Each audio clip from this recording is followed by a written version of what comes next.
আসসালামু আলাইকুম এভরিওয়ান, কি অবস্থা সবার? আমি মেঘলা জাহান চলে আসলাম আবার নতুন একটি ভিডিও নিয়ে। আই হোপ আজকের ব্লগটিও আপনাদের কাছে অনেক ভালো লাগবে। তো সকাল সকাল চাউমিন রান্না করে বসে পড়লাম খেতে। আর এদিকে হচ্ছে আমার ভাবি পিঠা বানিয়ে নিয়ে আসছিল, সেটা একটু খাচ্ছি, কারণ পিঠা কিন্তু সকালবেলা খেতেই বেশি মজা লাগে। তো এই যে দেখতেই পাচ্ছেন অনেক ইয়াম্মি করে বানিয়েছে পিঠাটা, অনেক মজা ছিল। এই বছর শীতে প্রথম পিঠা খেলাম ভাবির হাতে, অন্যরকম মজা। তো যাই হোক, এর মধ্যে হচ্ছে আমার একটা পার্সেল চলে আসছে ক্রাফট পান্ডা পেজ থেকে। আমি এই টেবিল ল্যাম্পটা অর্ডার করেছিলাম। তো এটা নিয়ে অনেক কাহিনী, 1 ঘন্টা সময় নষ্ট করেছে এটার পিছনে। কারণ প্রথমে আমি ভেবেছিলাম যে এটা একটু নষ্ট, তো একা একাই আর কি মেকানিক কাজ, মানে কি বলে এটাকে, ওই তো যাই হোক আর কি, মেকানিকগিরি দেখাইতে গেছিলাম। তো ওটার পিছনে 1 ঘন্টা সময় নষ্ট হয়েছে। পরে শেষে বুঝলাম যে না, আসলে এটার কোনো সমস্যাই নেই, সমস্যা ছিল আমার ব্রেনে। তো যাই হোক, তারপরে প্রবলেম সলভ করে রান্না বান্না করে চলে আসলাম একটু কাজ করতে। ভাবলাম ফ্যানগুলো পরিষ্কার করি, কারণ শীত তো চলেই আসছে, ফ্যানের কাজ শেষ, তো এখন রেস্টে যাবে, এই জন্য ভাবলাম যে একটু ক্লিন করে রাখি। তো আমি ভাই পারছিলাম না, ভেবেছিলাম যে পারবো, তো এতটা লম্বা হই নাই।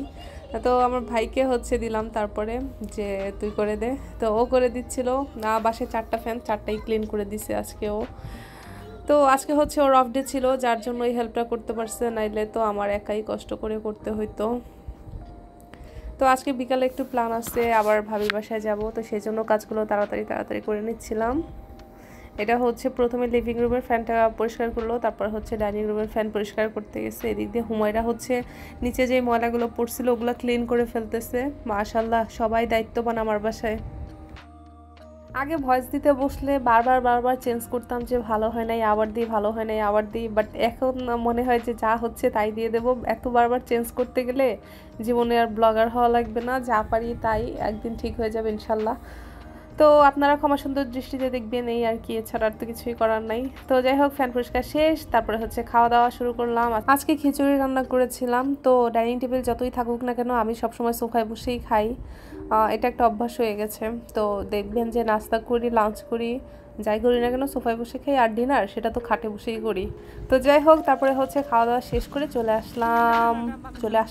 যাচ্ছি ভাবির বাসায়। তো রিক্সা নিয়ে নিলাম, আর এই যে সেই দেখেন ভাবি কাজে লেগে পড়ছে, চা বানাচ্ছে, লুচি বানাচ্ছে, আলুর দম বানাচ্ছে। আমাদের এটা অনেক ফেভারিট, এই জন্য ভাবি এটা বানায়।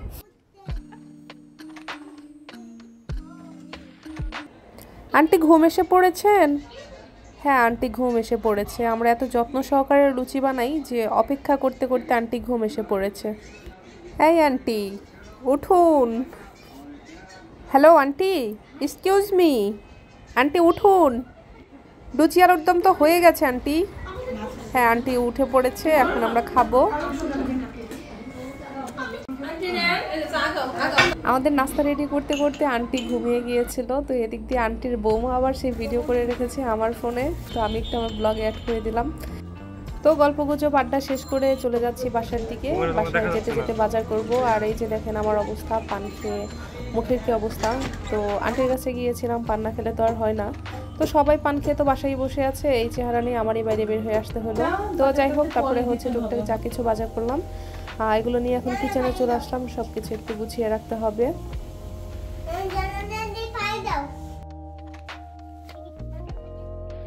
আমার একটা পুরানো অভ্যাস হচ্ছে, কলা হচ্ছে এমনি নিচে রাখতে পারি না বা ঝুড়িতেও রাখতে পারি না, বেঁধে, এটা হচ্ছে আব্বুর কাছে দেখতাম, বেঁধে তারপরে হচ্ছে ঝুলিয়ে রাখতে হবে কোনো কিছুর সাথে। তো এটা একটা পুরানো অভ্যাস, তো ওই কাজটা এখনও করি।